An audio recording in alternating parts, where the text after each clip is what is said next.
The purpose of a text response unit is, or our purpose rather, is to read the text, look for evidence in it that demonstrates information on the characters, themes, symbols, and language devices, and then write about it in an essay later on. Now, the specific skill that we are going to be working on is annotating. So in this video, I'm going to show you how to annotate the text the way that I personally do it. This system works for me, but it's not the only way to do it. So either way, you're going to annotate two wolves using this little system that I've got happening here. Now, in order to annotate a text effectively, you need to read with purpose. So in other words, when you're reading each page or each chapter, you should be consistently searching for relevant information on these things here. So characters, themes, symbols, language, devices. Now, because I don't always remember all of the information that I'm supposed to be finding evidence for, I actually write them out on a post-it note like this, which I usually end up using as a bookmark later on. So whenever I'm reading, this thing is always somewhere within eyesight so that I can keep a constant reminder of, the information that I should be looking for. So as you can see, I've listed all the features of the text that I want to gather evidence for and have color-coded them. So for instance, I'll highlight the characters' information in green. So whenever a new character is introduced or they are described further in the text or they undergo a development of some sorts, I'll just highlight that one green. Likewise, if I find a sentence or a phrase that describes them that I find particularly interesting, it has to do with a particular character, I'll also highlight it in green. Next, I've got the themes listed here. So fear, self-perception, moral dilemmas, truth and justice, and survival. Those are the themes that we're specifically going to focus on in relation to two wolves. Obviously, there are other ones, but let's not worry about those. We're not going to complicate things. I'm going to highlight any kind of evidence or examples of these themes in pink. Next, I'll do the same for symbols, but in yellow. So we've got some animal symbolism, references to the wolf, dog, rabbits, and colors. So red, green, and yellow. There's a deliberate use of color descriptions in the text. I'll highlight all of those ones in yellow. Finally, I'm going to look for specific language features or devices, and these are as follows. So personification, metaphor, imagery, fractured sentence, and simile. Now, just for your own reference, the definitions of all of these language devices are in the annotation guide that you will find on OneNote. Now, I suggest that you follow the same color coding, so, green, pink, yellow, and blue in your own annotation, because trust me, this will be much, much easier later on when we're talking about specific quotes and that. So now that you have a clear and visible list on this post-it note, or can just be a piece of paper, of the information that you want to annotate, it's time to begin your reading. So once you find a piece of evidence that demonstrates any of the features from your post-it note, you then highlight it in the matching color, right? But this is not where your job ends though. So whenever you highlight a quote, a phrase, or a cluster of keywords in your text, you absolutely must write in the side margin a little note to yourself about why you have highlighted that particular text. I usually use a mechanical pencil, which is just that one there, because I find that it's quite fine. It doesn't bleed through the page, and I can write in tiny writing, and it's still quite neat. But I only write, 2 to 3 words which explain the quote. So if, for example, I found an example of a metaphor, then what I would do is I would highlight it in blue because that's what it's listed as here. And then next to it, I might write, metaphor describes the weather. So what this means is that when I flick through the text later on, my notes will make it so much easier to find the quotes, and I don't necessarily have to read the context, or rather the whole page, to gather the context of of that particular quote.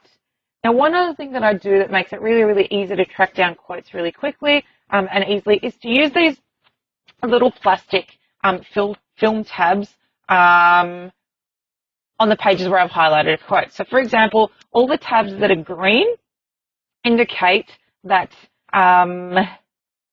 they correspond to where the character's quotes are. So, for example, I've got a green tab there. That means that somewhere on this double-page spread, there is a quote on the characters, right? If you have a look here, I've got a green, a yellow, and a blue tab, which means that obviously we've got, characters, quotes, a symbol, and language devices listed here, right? Now, the one thing that I want to point out is that I only ever stick them on one side of the page so that I don't end up with tabs overlapping each other. And I also draw little white lines for where I will place each of the tabs so that it's a neat process. So you can see those ones there. This step is optional, but it's definitely useful later on. So if I said to you, right, I want you to find me an example of a language feature in the text, all you'd have to do is just flick to, wherever the blue tabs are, and you'll be able to locate your language features quotes.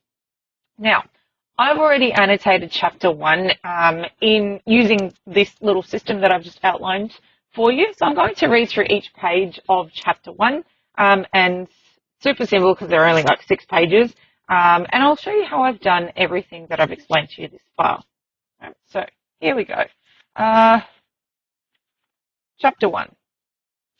I've got this handy. It's always a good idea to have this where you can see it, because at least that way you can refer back to it when you are annotating your text. So here we go. You keep running, you'll only go to jail tired, Ben Silver muttered. He hit the photo button on his battered video camera and took another picture. He reached across his forest set and moved the legs on 2 small clay figures. Ben was eye level with the action, peering between trees made from cellophane and toilet rolls and other found things. He often mumbled his characters' lines as he shot a movie. Later, after he'd filmed everything, he would record the voices and add them to the pictures. He jotted the line in his own brown leather notebook. You keep running, you'll only go to jail tired. Ben took a bite from a microwaved jam donut. The jam was lava on his tongue, and he dropped the donut onto the plate. Now you'll notice that I've highlighted this in blue because it's a language device, it's a metaphor, and it's just describing how hot the jam donut actually is. He's not literally eating lava. The floor around him was littered with clothes, shoes, a game console, 2 controllers, a bike wheel with no tire, a skateboard deck, school books, soccer books, a jumbo-sized packet of chips, and plates from long forgotten afternoon snacks. Ben's favourite place. Now this whole paragraph here is a descriptive paragraph. So we've got imagery here that describes his room in a lot of detail. So we know exactly what's going on in his room. It's quite cluttered, it's quite messy. And rather than highlighting the whole big chunk in blue, I've literally just put a little square bracket around that, and I've marked in the side margins. Descriptive language gives us equals setting of his room. Let's keep going. It was dark with the curtains closed, the only light coming from 2 lamps trained on the stop-motion set on his desk. Outside, his dog Golden barked like mad. Within the woods was Ben's 7th stop-motion movie. In this scene, a zombie thief named Dario Savini was running down a forest track with Detective Ben Silver, Sydney's toughest cop, in pursuit. The detective was famous in Ben's movies for vanquishing werewolves, delinquent kids, and zombies. Now, I've highlighted this bit in yellow because it is symbolic. So the detective is symbolic of Ben's dreams, right, and what he wants to be when he's older. Now, we find out a little bit more information about Ben here, and that his name is Silver, and also that he wants to be a cop, and he lives in Sydney. Let's keep moving. There was a heavy knock. Hello, police. Ben froze. He looked at his clay cop, but Clay Ben just stood there on 1 foot, mid-stride, frozen. Another heavy knock on the front door. It definitely didn't sound like Olive. She was in the backyard playing pirates on the trampoline like she did every day after school. So I've highlighted this bit in green simply because this is where we first hear of Olive. Okay? So characters, here it is, in green. And I've written a little note in the side margin here, or next to it, Olive introduction. Ben stood, walked quietly out of his bedroom, and tiptoed up the hall, heart keeping time with his footsteps. He moved through the lounge room to the front window and peered carefully from behind the dusty grey curtain. It was raining and 2 police officers were huddled under the front awning. One fat, one skinny. Skinny was a lady. I've highlighted this in blue because these are examples of fragmented sentences which are listed on my post-it note. And I've marked that just here. The fragmented sentence, it shows us what Ben's seeing. A couple of police cars were parked on the curb with 2 more cops standing under dark umbrellas next to one of the cars. Ben's body surged with excitement and fear. His dream was to become a detective once he had finished high school. So I've highlighted that in green because it gives us more information on Ben. And that specific information is Ben's dream when he grows up. Ben's little sister came in through the broken sliding back door, soaking wet. Who is it? Olive asked. Shh, he whispered, raising a hand to tell her to stop. But Olive kept coming. She was small, white blonde, 7 years old, and one of the smartest kids Ben knew. She had already read The Hobbit by herself, and for 3 weeks afterwards, she refused to speak unless people called her Gandalf. So again, I've highlighted this bit in green because it gives us more of a description on Olive. Notice also that I haven't highlighted everything in that chunk, right? So Olive was small, white, blonde, and so on. Right? So be selective about what you highlight. The knock again. The lady officer walked past the window. Ben tucked himself in behind the curtain. The officer disappeared around the side of the house. Olive shuffled in front of Ben. Police, she said in a too loud voice. He placed his hand over her mouth. She peeled it off. They're coming to get you for what you did. Ben swallowed hard and moved slowly towards the door, wondering if Olive was right. Earlier, he had tied her to a chair in the bathroom and dangled a cockroach in front of her face, then dipped her toothbrush in the toilet. So I've highlighted that in green as well because it tells us how he treats his little sister, and I've made mention of that in the side margins. But it seemed like overkill for 4 police officers to be assigned to the case, even if it was a slow Tuesday at the station. Ben opened the door just enough to peek out. Good afternoon, said the policeman. Hello, Ben said, squeezing his bottom lip. The officer's hand rested on the butt of a gun nestled in the holster of his right hip. Are your parents in? Ben shook his head, still looking at the officer through a 30-centimetre gap between door and frame. Ben was pleased to see that being slightly overweight didn't stop you from getting into the force. Ben was slightly overweight himself. His nan said it was from the rotten dinners that his parents fed him from the burger chain on the corner. Now that gives me a little bit more information on Ben, so I've highlighted that in green.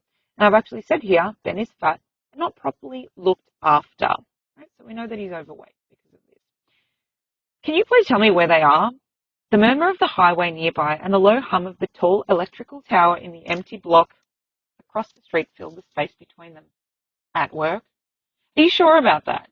We just need to have a quick word to them, the officer said, looking past Ben into the house. Ben, have you seen them this afternoon at all? Ben shook his head. They're at work till 4:30. The officer flipped open a small notebook with a leather cover. Ray Silver, Motor Wreckers, 137 Hope Street. And this is where Ben's parents work. Ben nodded. The female officer returned. No one round there, she said, posting a tight-lipped smile to Ben. Thank you for your help, said the man, and they turned to go. I'm going to leave it at that because that is pretty much, that marks the end of my annotations for chapter 1. And I want to make a really, really important point here. And that is that you don't necessarily have to have annotations or highlighting on every single page. Okay? There will be several clusters of pages in one go that you might not necessarily find anything significant or important. So that said, as you can see, I have annotated the text. I've written in the side margins what the quotes actually mean. So if I were to flip to a random page, page 31, look at this, random quote here, baby, said Dad under his breath, shaking his head. I don't have to read the whole page in order to figure out that in this particular quote, Dad is being highly critical of Ben. He's being quite harsh, simply because I've written it there. So I cannot emphasize how important it is that you actually write in the side margins a couple of words that explain the significance of the quote. So your task for now is to copy my own annotations from chapter 1 and then to apply this annotating method to your reading of the following chapters afterwards. Right? Now, one thing I want to emphasize also is that the evidence that you choose to highlight might actually be different to the quotes that I have selected. And this is completely okay, simply because your interpretation may be different to mine. There's no right or wrong way to choose evidence, just trust your gut. Right? So your job now is to annotate your own copy of the text, use my chapter 1 annotations as a guide, and if a particular phrase or sentence catches your attention that I haven't actually highlighted myself, go right ahead and annotate that one. Just remember to scroll an explanatory note in the side margin which explains its significance. Your task from here on will be to annotate the rest of the text in this manner. So good luck.